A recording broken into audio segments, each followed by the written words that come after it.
A lot is going on in politics this week, and this morning we are joined by our Republican and Democratic strategists. We're talking about Jackie Bally and Dallas Jones to give us their take on what's going on this week. Good morning to you both. Now, Jackie, first, the president made a big move this weekend, signing an executive order for payroll tax cut, enhanced employment benefits, an eviction moratorium, and student loan relief. Now, how big of a move do you think this is for the American people, and is this going to help him win over voters for the November election? Well, it definitely will help the voters as we're trying to go through precarious times in the pandemic.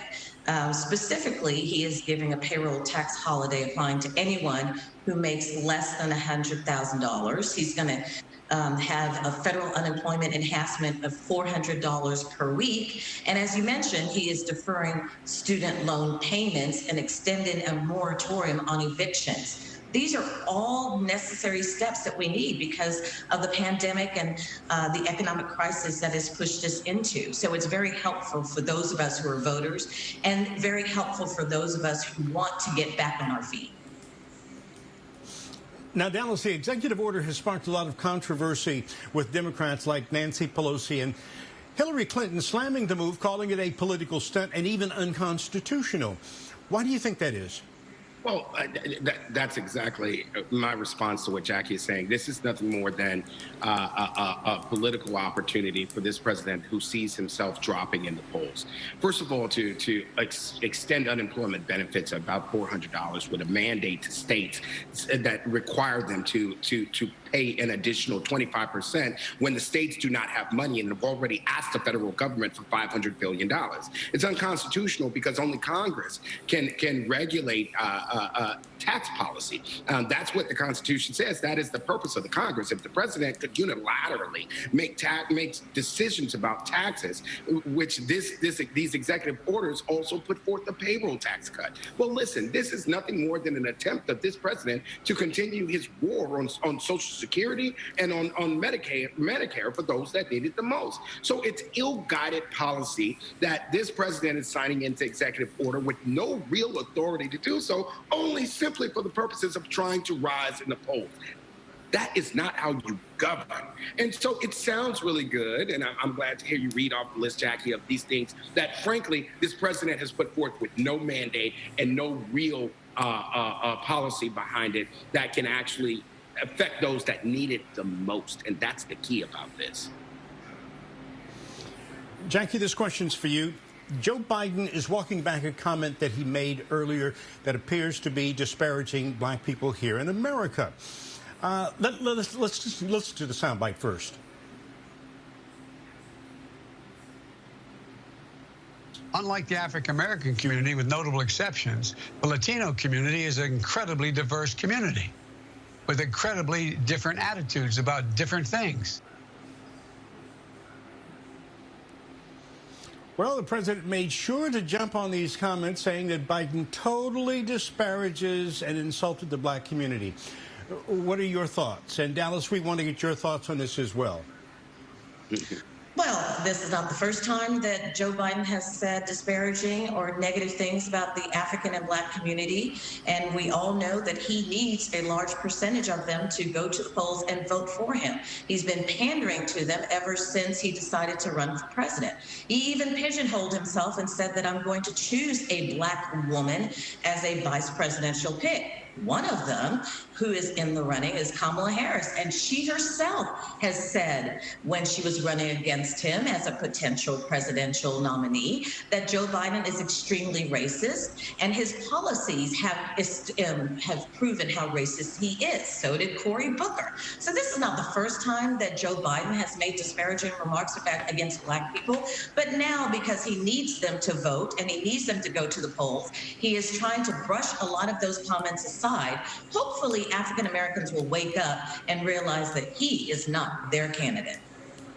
Well, first of all, this president is a walking disparage to African Americans in this country. I mean, we can go all the way back to the Central Park Five and his attempt to really derail the lives of these young people, his records on housing and discrimination in his properties. So this president has not only through words, but through deeds, including his policies as president, shown that he has no regard for the African American community. Furthermore, I think we understood what Joe Biden was trying to say. He apologized for what came out as a ill-spoken moment. I think he owned it and came back and tried to clarify what he was saying. That's far more than this president ever does when he makes these types of statements regularly and continues to keep on trucking. And so, at the end of the day, Vice President Biden, never said that he would commit to vote to nominate a black woman. He said he would nominate a woman. Okay, and so there are black women that are in the running, but he didn't pander and decide one race over the other. So let's put the facts out there and let's understand that we're in the middle of an election. Each side is going to jump on what they can, but this was a moment. He apologized for it, and we're moving on to who's going to actually create a better America for black people, and that's what we care about the most. Okay, Jackie, the latest poll shows Joe Biden leading Trump in Pennsylvania and Wisconsin. Is this a concern for the campaign at this point?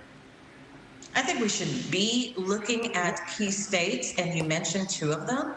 But as we've mentioned many, many times, the president has always been behind in polls because he has a majority of people who will support him, but not so vocally because of the attacks that we've seen from the left to Trump supporters.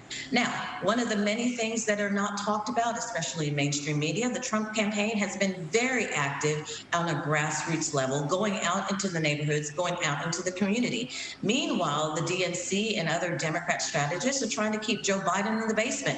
They're now trying to say there's no need for any debates. Why are they saying that? Because there's a reason why Joe Biden has been in the basement. Meanwhile, his wife has been the one doing interviews for national media, because there is something wrong if you can't even come out to campaigns, if you cannot even have a normal press conference with media and answer questions that are not camped or staged, but you want to be president, there is a serious problem. So yes, we are going to be looking at numbers. You're going to see the numbers continue to tighten. We're 84 days until election.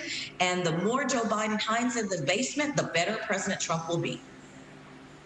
Joe Biden is campaigning to be the U.S. president. And at the end of the day, part of that job entails acknowledging that we are in the middle of a pandemic. Him flying around the country and holding rallies and holding campaign events benefits no one.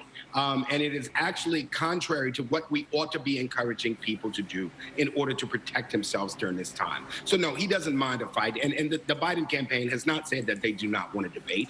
They welcome and open their arms to a debate about policy with Donald Trump in this country. And just because Donald Trump is a great example of just because you can have a press conference doesn't mean that it actually goes well or benefits your campaign, because he's had plenty of them. And frankly, his campaign would do better to have him stop talking as opposed to what he's actually doing, which is destabilizing our economy and making us a laughingstock to the rest of the world. So perhaps he should go back to his basement. What a feisty conversation this morning. What a way to start the week.